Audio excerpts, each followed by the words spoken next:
Christy, thank you. The key numbers we're watching in the pandemic are trending in the right direction as the positivity rate hits an all-time low. Now, because of this, starting today at 5 p.m., restaurants in Baltimore City will be allowed to welcome people back inside to eat.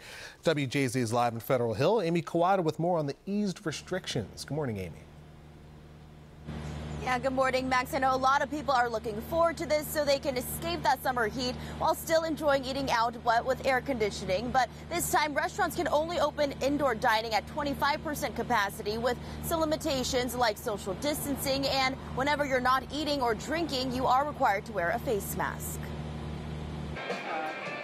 Baltimore Mayor Jack Young signed an executive order that will reopen indoor dining at a reduced capacity while adding updated restrictions on outdoor gatherings.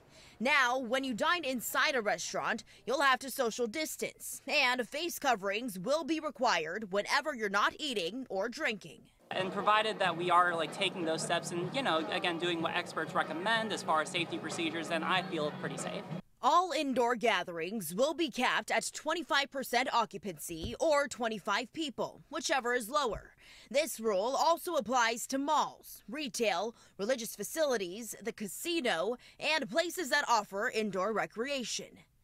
The owners of Riptide and Fells Point, Joe and Justin Brockmeyer, say while the timing of this announcement came as somewhat of a surprise, it does mean good news for business. You can only do so much out here. Every little bit helps. Everything inside as well. So making sure that we have everything set up correctly, proper social distancing for all the customers, and that everybody can be safe. The general manager at the Rusty Scupper along the harbor says the additional indoor dining is crucial when the weather doesn't cooperate. Where before, if it rained, we were out of business for that day, and if it rained mid-shift or something like that, we had no place to really move anyone.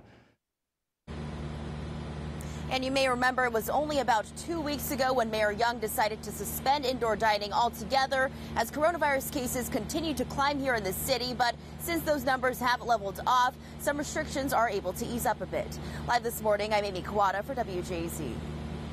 Thank you, Amy. 6:35 now. With just weeks before colleges begin classes, the excitement for local students is turning to uncertainty. Avajoy Burnett explains what the new school year could look like for students in the University of Maryland system.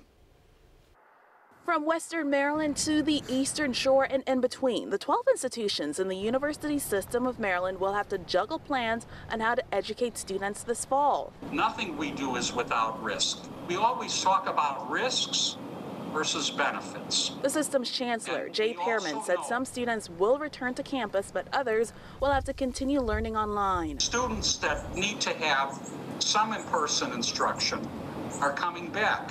And in general, what we can do remotely, we do remotely. Anyone who returns to campus will have to test negative for COVID-19. Fighting this virus is going to take robust and more rapid testing. On the Today Show, Governor Larry Hogan said he's teamed up with other governors to step in where the federal government dropped the ball. We're purchasing 4 million rapid tests in a consortium of states because this wasn't done at the federal level, and it certainly makes more sense to do that in that capacity. The health department says Maryland has hit a record low positivity rate, 4.03%.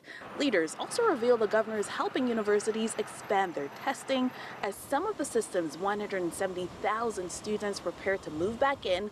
Dr. Pearman says they won't hesitate to shut things down if the virus flares up once again. We're all very sensitive to that. And I would tell you that each institution within the system is finalizing the exit strategy.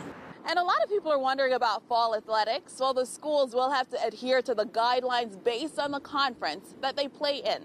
In Baltimore City, Avajoy Burnett for WJZ.